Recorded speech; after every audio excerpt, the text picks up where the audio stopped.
What I often see is that, and I'm not talking about PwC, but that the coaching relationship might exist, but there's not really a cadence or a discipline to meet regularly. So these sporadic little touch points may not necessarily have the impact that you desire. So there's something about that, the frequency of conversation that foster that element of transparency and honesty and intimacy, so that the real conversations can take place.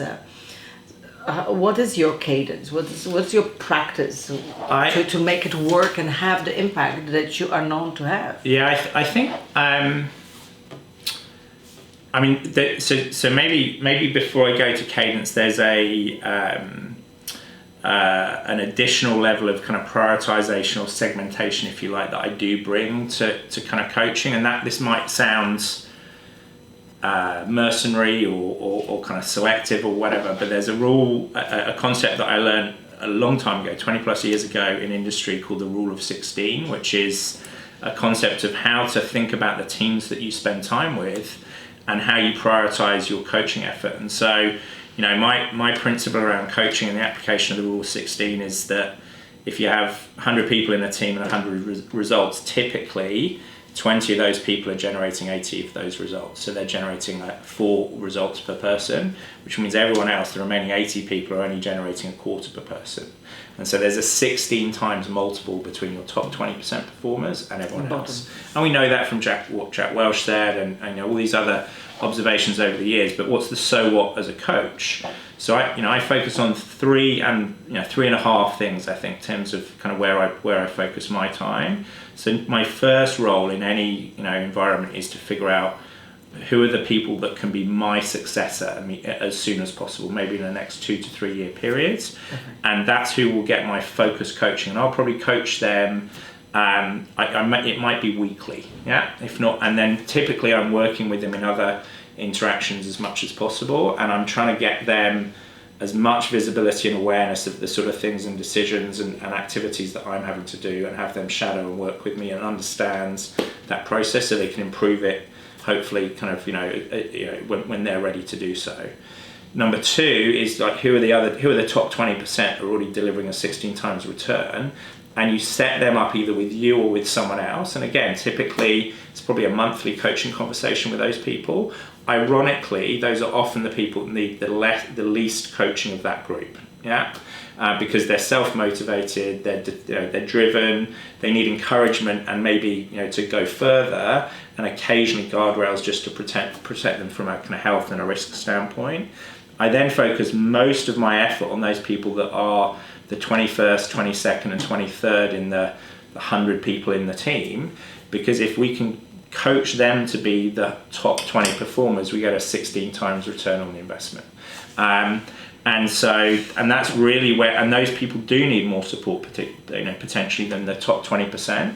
But I know that I get a higher yield and return, which is where it sounds mercenary, from those people. And then the bucket around the bottom performers, I try and spend as little as possible time, give them an opportunity, and then that's the kind of deal with them help quickly them appropriately and sensitively to kind of make a decision to move to a better role for them. So, how do the partners whom you are coaching respond to your rule of 16?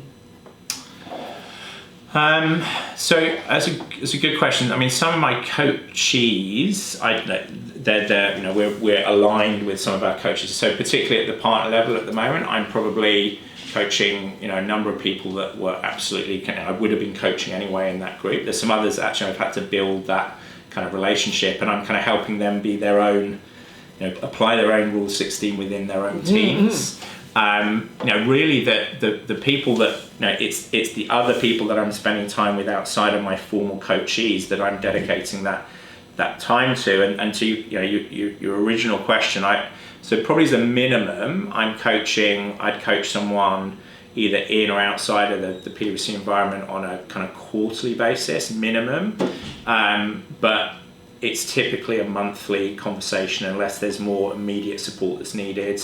when we're bringing partners in to our organisation, that's a big, big change and a big undertaking, a big investment. That's typically a weekly or multi times a week to coach and support them. So it kind of varies a little bit, and no one. I don't think I do have a list, but I don't think anyone's ever seen the list of kind of what the rule of 16 list. But it's definitely a model that I encourage others to spend time on, and particularly those people that are at the more senior levels in our organisation are constantly challenged by their time.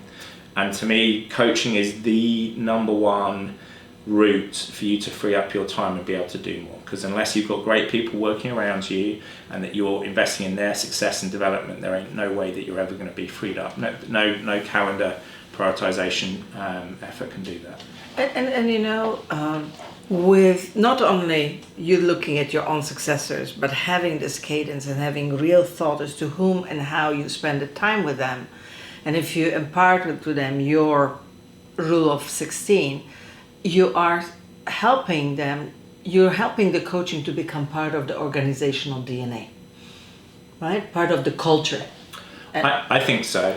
I think there is a role. There's definitely a role. I definitely feel our role as a role model to show the importance of coaching, to show the importance of not cancelling or not showing up to these kind of meetings, and I have a principle. Twice a week, I have the whole of Monday afternoon, the whole of Friday afternoon blocked out entirely for coaching, a coaching window, and then I'll typically be doing other coaching sessions during the week as well. And I although it might seem ironic that if I'm in a role as a service provider to help solve problems and sell work ultimately is one of my biggest kind of metrics, I'd say still my most important job in our organisation is to help develop the teams that we have around me.